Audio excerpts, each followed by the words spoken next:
Welcome once again to the channel. My name is Hitchagood, your favorite all-American freedom-loving gamer, and today we're taking a look at 5 reasons you should play Battlefield 4 in 2021.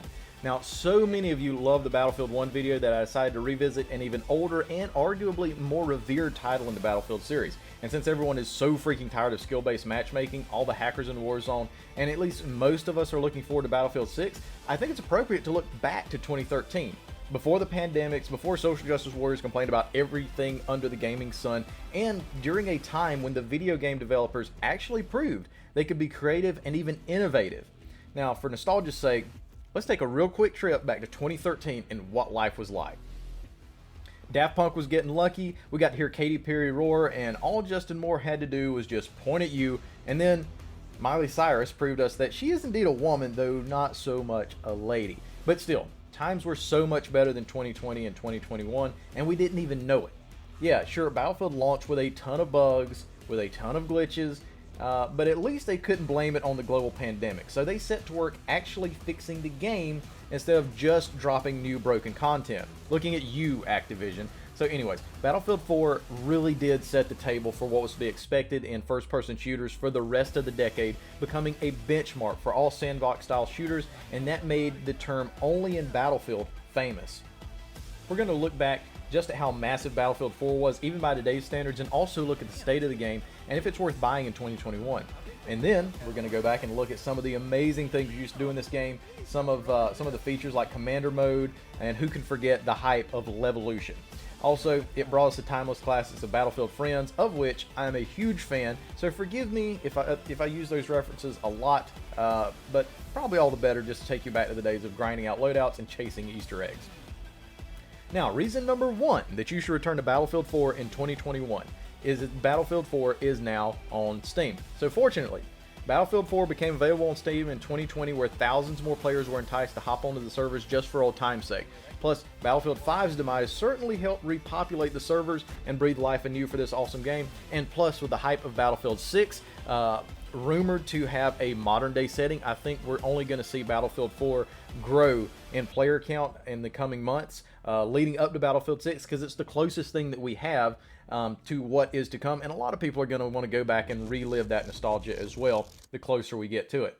Now, what's surprising here is just how dominant Battlefield 1 is in this trio, considering it's 5 years old compared to the fairly new Battlefield 5, but we all know why that is. Now, we can definitely see here that there's still far less players on Battlefield 4 than either 1 or 5, and we can see peaks across the player base, and it does seem that it follows the trends of the titles just at a decently smaller number. Now, one thing is fairly obvious, and that is that Battlefield 4 has become much more popular in the last few months, doubling and sometimes tripling the player counts of just a few months ago. So, if there was a good time to hop back on, it's probably right now. Now, this that we're looking at, it's just among Steam players, and we've seen multiple different reports. On this site, you can see player counts on PlayStation 3 and 4, but they're not live player counts. While these numbers may look impressive, they're comparatively fairly low and can't be as accurate as we would like, because this site uses the trophy system to kind of track gameplay. And as for myself, I'm on the East Coast in the United States, and most of the time I can find a decent game to log on to. Sometimes if I want to play all the expansion packs, I do have to settle for 80 to 90 ping. But I'd say that most of the time I can hop on a regular game mode of Conquest Large and play all the maps. Worst case scenario, I'm stuck with the original maps, which are still a blast to play on. And the only thing is that you probably might have to wait in the queue every now and then. Now, at least for the time being, you can actually find some of the alternative game modes, such as Rush and Demolition, and one of my favorites from Battlefield 2142, Titan mode, or known in Battlefield 4 as Carrier Assault. Before, some of these modes, you could not find them a few months ago. They were dormant, there was nothing going on. If they were there, they were empty servers. But now you can actually find some. But without spending, another 30 minutes droning on about player counts, the long and short of it says, if you already have the EA Play subscription, go ahead and hop on and see for yourself. Which leads to the next question, is it worth buying? EA Play has a monthly subscription for around $5. You can play Battlefield 4 and a vast number of many other games. But if you'd rather buy the game outright like me, I've seen bundles like Battlefield 3, 4, and 1 going for around 30 bucks, which I think is an excellent value. Now, I must admit, I was not hooked on the Battlefield franchise when this game came out. I didn't start playing Battlefield until maybe about 2014, 2015, so my experience is going to be somewhat different than the hardcore veterans, but I'm going to do my best to do that experience justice for sure. Now, for reason number 2 that you should return to Battlefield 4 in 2021 is the hype of Levolution and reliving that. To see massive skyscrapers come crashing down, huge battleships dislodged and become beached on an island, to see enormous dams burst, changing the entire makeup of a point, or even the whole map, was a tremendous and truly awe-inspiring scene at the time. Especially if you saw it for the first time, it was amazing. And even today, yeah, it's impressive. Warzone hasn't even added anything like this, and thank God, because it'd be glitchy as hell. Anyways, the work that the devs put in this aspect of the game is second to none, and it's still really cool to go back and see the work they put into it and see the way that it was able to change the dynamics of gameplay on the fly during the middle of a map. Now, reason number 3 that you should return to Battlefield 4 in 2021 is the only in Battlefield moments. All of this didn't even hold a candle to the later experiences when players figured out the only in Battlefield moments that could be experienced in this game. It was amazing. Now, I'm going to have to borrow some clips from some of the Battlefield greats of the time because there's simply no way that I can replicate them. These consist of dropping a quad bike onto Operation Locker and pretty much surprising the hell out of dozens of enemies, racking up roadkill after roadkill as they try to figure out how the hell a 4x4 got into this map. Launching vehicles on top of buildings that seemed pretty much impossible, but somehow players like Ponyline could calculate out exactly how to land an LAV on top of the skyscraper in Sea of Shanghai and go ham on some of those 62 and 0 helicopter pilots we all seem to hate.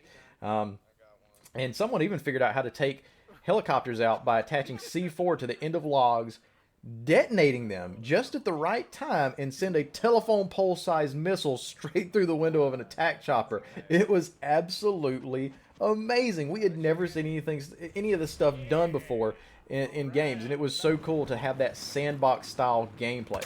And of course, who can forget launching your friends or fellow blueberries into the next zip code with some carefully placed C4 and a little bit of patience. Some of the awesome aerial stunts known as the Renazook, and this iconic clip of a pilot jumping out of his plane, detonating a cord on the satellite map and letting that cord just whip out perfectly and decimate his pursuer, and then hop back into his plane and take off and leave. It's pretty cool. But last and certainly not least, my favorite stunt and clip of all time is right here. These mad lads load up the bottom of a tank with C4, get their friend to pilot a jet, get a tail, stay alive from that tail, keep the perfect distance of that tail, communicate to his members on the ground when he was cresting a certain hill, the perfect timing of the C4 blast, and the impeccable aim of the tank driver as he launches a tank shell straight through the other guy's cockpit. Oh yeah, and at eye level too. That's insane. And those insane occurrences were what made us ecstatic to hop back on and play with our friends, hoping that we too could pull off something even a fraction as cool as what we saw streaming across our YouTube feeds. What do you think? That was amazing. Well done.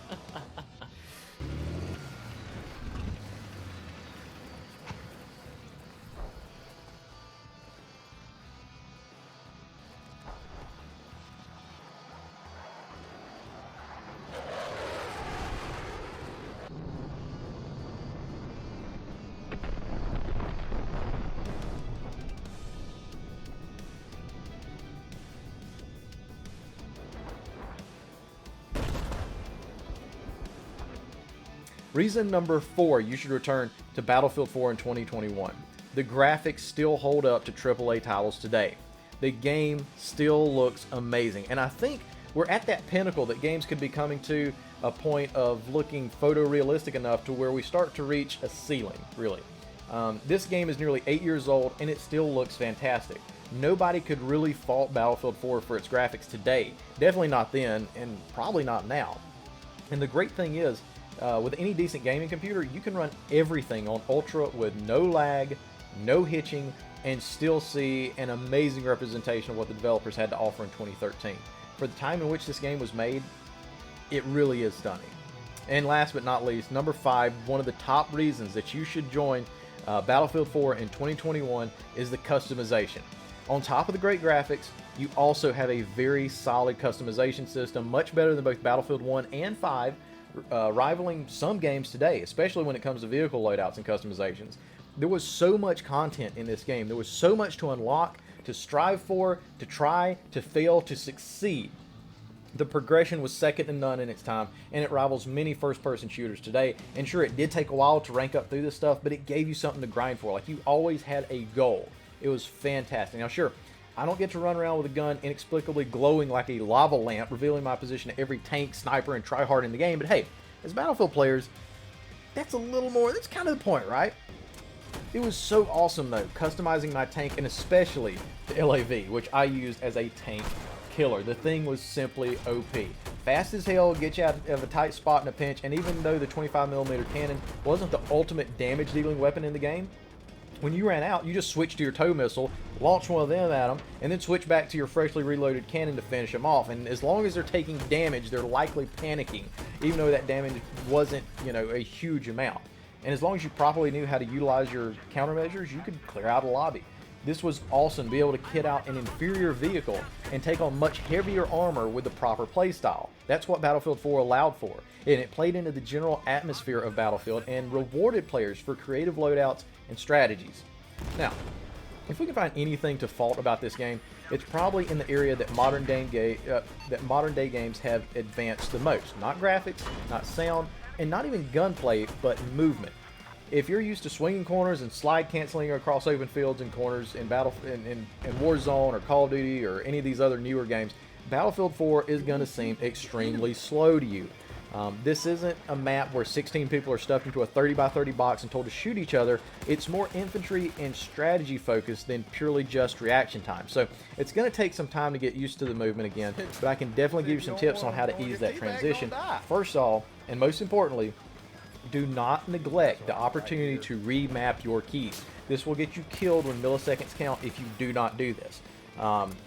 You know, in Warzone and Apex, I've got my keys mapped out to spot people with left alt, and I recommend mapping it to whatever you use to spot in other games such as those. Especially crouching, going prone. If you can't do that quickly, you're going to die. Just do it. Before you ever load into a game, just take the time to do it, 100% worth it, and it will save you so much frustration later on. So, to wrap this up, in a nutshell, especially in anticipation of Battlefield 6 coming out, I highly recommend getting Battlefield 4. Now, of course, this depends based on where you live and which servers you can hop onto, but the cost of access is minimal and opportunity for nostalgia trip bordering on 100%. As I said before, my experience with Battlefield 4 came a little bit later. I was probably about 23, 24 years old if I remember. I think I was still settling into living on my own, and it was a lot of that time came with late night games of Battlefield 4 in my living room as I was getting furniture put in and everything, and just in realizing the goals and the awesome rewards of independence. At the time I was on PlayStation 4 and now I'm on PC, but it was truly a great game, you know, to get off of work, get off a hard day's work, come home and focus on my KD or winning or whatever. And if I didn't play good, it was my fault.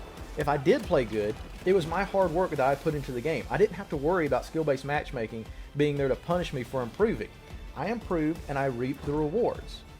Yeah, sure, honestly, people hated the battle packs, alright? You know, I know skill-based matchmaking is a marketing ploy, and so are the battle packs. I've probably got 30 of them that are unopened, and they encourage you to buy more. But even worse, some attachments for guns were locked, and the only way to attain them was to randomly receive them in a battle pack. You couldn't earn them.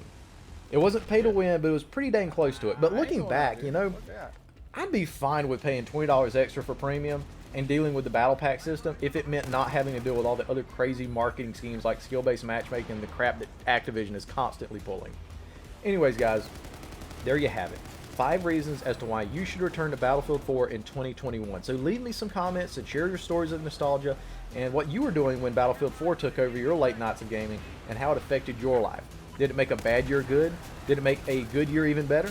Let me know in the comments below, and like and subscribe, and keep tuning in for more gaming content from your favorite all-American freedom-loving gamer. Jesus love you, so do I. Y'all have a great day.